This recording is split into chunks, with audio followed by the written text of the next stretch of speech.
Hi and welcome to the video for the i10 automatic. So obviously you've got remote central locking, so you can press the unlock padlock to unlock all the doors. So before we get in, we'll just have a look at seat adjustment. So you've got the bar underneath the seat there that you pull up to move the seat backwards and forwards. This handle here will pump the seat up and pump it down, and then you've got this lever here for the backrest there. Your fuel filler cap just on the floor by the base of the seat, and your bonnet release again on the right hand side of the accelerator. Right, so obviously to start the car, put on brake, and obviously you just turn the key. Just turn the radio off a moment. Okay, so in the driver's armrest you've got controls for all the electric windows and the electric mirrors. On the right hand side of the dashboard you've got controls for the lane departure. Now, as you can see, you've got your lane departure symbol there. The system is on by default, so as soon as you start the car that is on. If you want to turn it off, just press and hold that button in for about 4 seconds and that symbol will disappear. That will tell you when the system is off. And again, to turn it back on, press and hold it and it will come back on. You've also got your traction stability control, which is a great safety aid, so should be no need for you to turn that off. Headlight levels, normal setting is 0. It's only if you've got anything really heavy in the boot that you would need to adjust that. And also tyre pressures, so again, if you do have a tyre pressure warning light come up on the dashboard, once you've checked the pressures to make sure they're fine, you can press and hold that to reset that system for you. On the steering wheel, your horn is anywhere in the centre. On the right hand side of the steering wheel you've got your cruise control and speed limiter buttons, and you've also got your trip computer buttons. So you've got your there we go, so your settings button, so you can go through all your various menus, and then you can go up or down on this menu, so you can see average MPG, fuel, how long your journey is, your digital speedo, and again, to reset any of those, just press and hold the OK in, and as you can see, it resets all of those.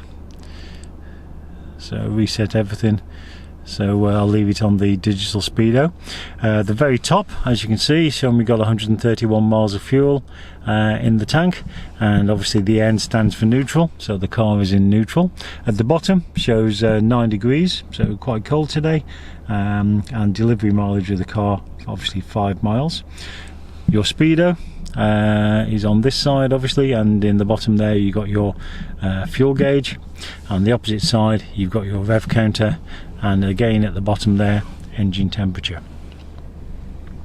Now on this car you've got your climate control, so you can just adjust the temperature, press auto, and the car will obviously look after everything and that for you. Around the gear selector you've also got the controls for the heated seats, heated steering wheel, and with this car you've got stop start technology as well, so if you want to turn that off, just press that button so it's illuminated and the stop start system will be turned off. On the left hand side of the steering wheel you've got your audio controls, so you can increase or decrease the volume, go up or down your favourite radio stations. Indicators are on the left hand stalk together with the lights. Now you have got an automatic setting, so you can leave it on automatic and the car will look after everything for you. Your fog lights are on this inner band here, so you twist it up once for the front fog light, twist it up again for the rear fog light, and obviously twist them back down so it's again in the off position.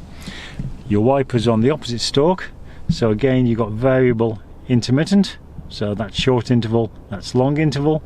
To wash the windscreen, pull the stalk back towards the steering wheel. You've also got your rear wash wipe, so again you can twist it up there, and again you twist it up again if you want to wash the rear. Your hazard lights are here, and then your central locking button just below there. Okay, now with With your touchscreen, what you've got is obviously you've got your digital radio. You've also got your Apple CarPlay, Android Auto, so you can connect your phone via the USB port and have your map, Google Maps, etc. displayed on the screen, or obviously to turn the radio on or off, it's that button there. So and again, you can expand that, so if you're touching that box, it'll expand the radio to full screen. The home button will take you back to the home button again. Again, you can pair your phone up, so you've got Bluetooth, and again your buttons to answer the phone, everything are all on the steering wheel, so it's all legal and hands-free.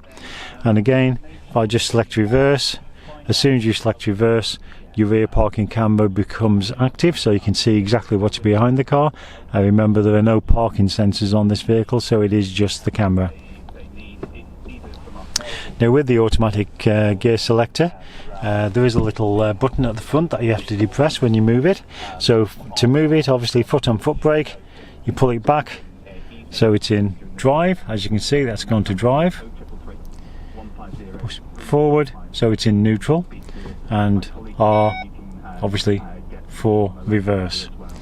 Now, say with this automatic box, there isn't a park, so obviously when you come to a standstill, when you're going to be turning the car off and leaving the car, you've got to have it in neutral, and obviously you have to apply the handbrake. If you don't apply the handbrake, the car will roll because the gearbox is in neutral.